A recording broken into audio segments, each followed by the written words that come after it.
Assalamualaikum warahmatullahi wabarakatuh. Kami dari kelompok 1 yang beranggotakan Nabila Putri dengan NIM 0306232124, Nurul Ilmi Nasution dengan NIM 0306233207, Nur Sakinah Lubis dengan NIM 0306232169, Tiaisa Hasibuan dengan NIM 0306232123.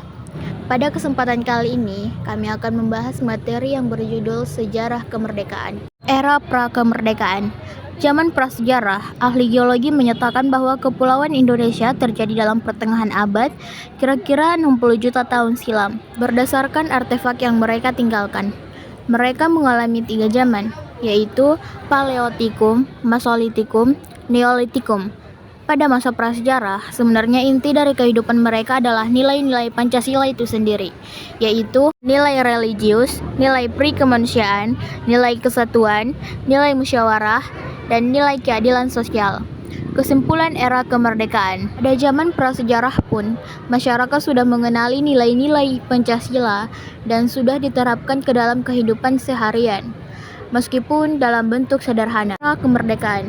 Era kemerdekaan dimulai dengan proklamasi kemerdekaan Indonesia pada tanggal 17 Agustus 1945. Dari sudut ilmu hukum, proklamasi merupakan saat tidak berlakunya tertib hukum kolonial dan saat mulai berlakunya tertib hukum nasional. Kemudian tanggal 18 Agustus pada rapat PPKI diterapkan Undang-Undang 1945 dan Presiden serta wakilnya. Sesudah itu dimulailah pergolakan politik dalam negara seperti berikut. Yang pertama, pembentukan Negara Republik Indonesia Serikat atau RIS. Yang kedua, terbentuknya negara KRI tahun 1950. Pada suatu ketika negara bagian dalam RIS tinggallah 3 buah negara, yaitu negara bagian RI Proklamasi, negara Indonesia Timur, dan negara Sumatera Timur. Akhirnya berdasarkan persatuan Republik Indonesia Serikat dengan negara Republik Indonesia tanggal 19 Mei 1950, maka seluruh negara bersatu dalam negara kesatuan dengan konstitusi sementara yang berlaku sejak 17 Agustus 1950. Pada akhir era ini terjadi pergolakan politik yang tidak berujung. Hal ini yang mendorong Presiden Soekarno mengeluarkan dekret presiden pada tanggal 5 Juli 1959.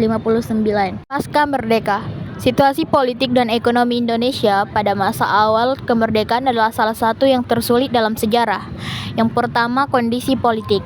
Keadaan dunia politik bangsa Indonesia pasca proklamasi telah banyak mengalami perubahan dan reformasi di sidang-sidang, yaitu sistem perhubungan yang buruk, perbedaan suku, dan lemahnya kepemimpinan pusat. Yang kedua, kondisi ekonomi.